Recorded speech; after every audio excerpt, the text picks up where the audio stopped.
आपने अक्सर सुना या अखबार में पढ़ा होगा कि किसी अपराध में शामिल व्यक्ति न्यायालय से जमानत प्राप्त जेल से रिहा हो गया है।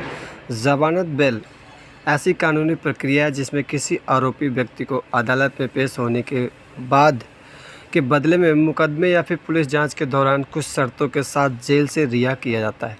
लेकिन कभी न कभी ऐसा भी देखने को मिलता है कि बेल एक सुरक्षा के रूप में देखा जाता है, जो यह सुनिश्चित करती है कि आरोपी व्यक्ति भविष्य में अदालत में पेश होगा।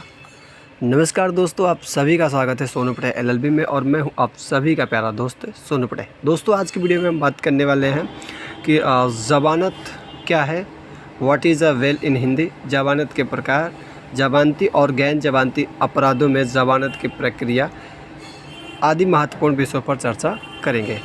तो सबसे पहले हम बात करते हैं ज़मानत क्या होती है।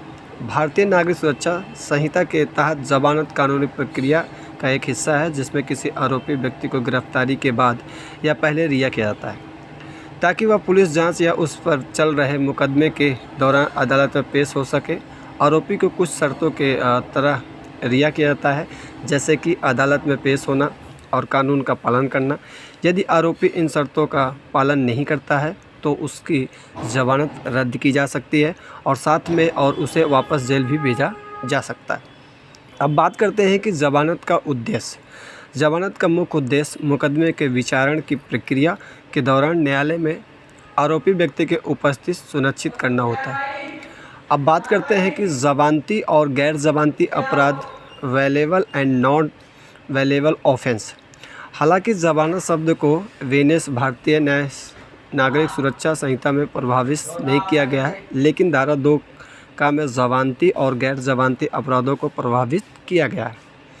अब बात करते हैं कि ज़मानती अपराध। आमतौर पर ज़मानती अपराध 3 वर्ष से कम के साधारण कारावास या जुर्माने से दंडनीय होते हैं।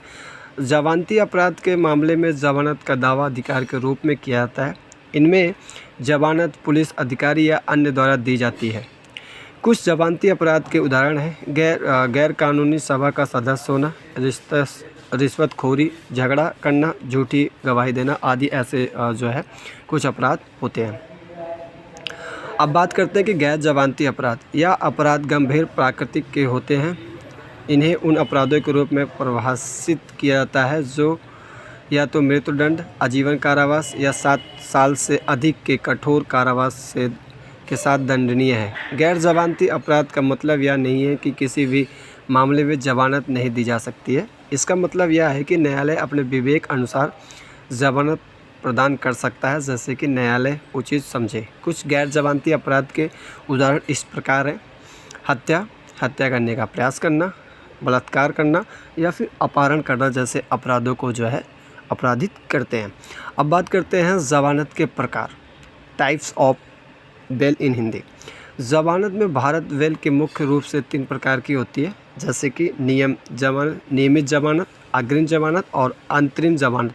किसी व्यक्ति की गिरफ्तारी पर हिरासत की कठोरता से बाहर आने के लिए कानूनी उपचार के रूप में कार्रवाई के विभिन्न चरणों में से विभिन्न प्रकार की ज़मानत उपलब्ध होती है, जो कि निम्नलिखित प्रकार से बताने का प्रयत्न करता हूँ। जैसे कि नियमित ज़मानत, रेगुलर बेल। भारतीय नागरिक सुरक्षा संहिता वेनेस की धारा 480 और धारा 483 के तहत लागू होती है। निम्नलिखित ज़मानत उस दोषी व्यक्ति को दी जाती है जो पहले से किसी अपराध के लिए पुलिस हिरासत में है या जब उसके खिलाफ ऐसा करने का आरोप होता है तब। इसका मतलब आमतौर पर तात्पर्य यह है कि यदि किसी व्यक्ति को गैर ज़मानती अपराध के संबंध में गिरफ्तार किया जाता है तो उससे मुकदमे के समापन तक कुछ शर्तों को पूरा करने का रिहा कर दिया जाएगा। अब अग्रिम ज़मानत की बात करें, जो कि एंटीसिपेटरी बेल के रूप में होती है। भारतीय नागरिक सुरक्षा संहिता धारा 482 के तहत लागू होती है। कोई व्यक्ति धारा 438 के तहत अग्रिम ज़मानत के लिए उच्च न्यायालय या सत्र न्यायालय में आवेदन कर सकता है। यहीं पे हाल में बात करें तो अग्रिम ज़मानत उस स्थिति में लागू की जाती है जहां व्यक्ति को पुलिस द्वारा गिरफ्तार किए जाने का डर हो और साथ में आवेदन भी की जा सकती है जब किसी व्यक्ति को गिरफ्तार करने का उद्देश्य हो। और साथ में बात करें तो ऊपर चर्चा की गई धारा 480 या फिर धारा 483 के तहत नियमित ज़मानत लेनी होगी। यहीं पर बात करें तो भारत के विभिन्न आयोग द्वारा अपनी 41वीं रिपोर्ट में की गई सिफारिश पर आधारित भी होती है।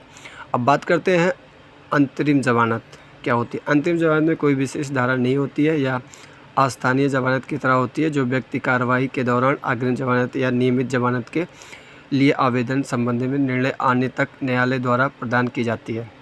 अब बात करते हैं वैधानिक ज़मानत। वैधानिक ज़मानत का मतलब ये होता है कि दंड प्रक्रिया संहिता CRPC की धारा 167(2) के अनुसार वैधानिक ज़मानत पाने के लिए आवश्यक 60 या 90 दिन अपराध के प्रकार पर आधार पर गिरफ्तारी के बाद भी बिना किसी आरोप पत्र या शिकायत दर्ज किए बीत चुके हैं। ऐसी परिस्थिति में गिरफ्तारी व्यक्ति वैधानिक ज़मानत के लिए पात्र हो जाता है।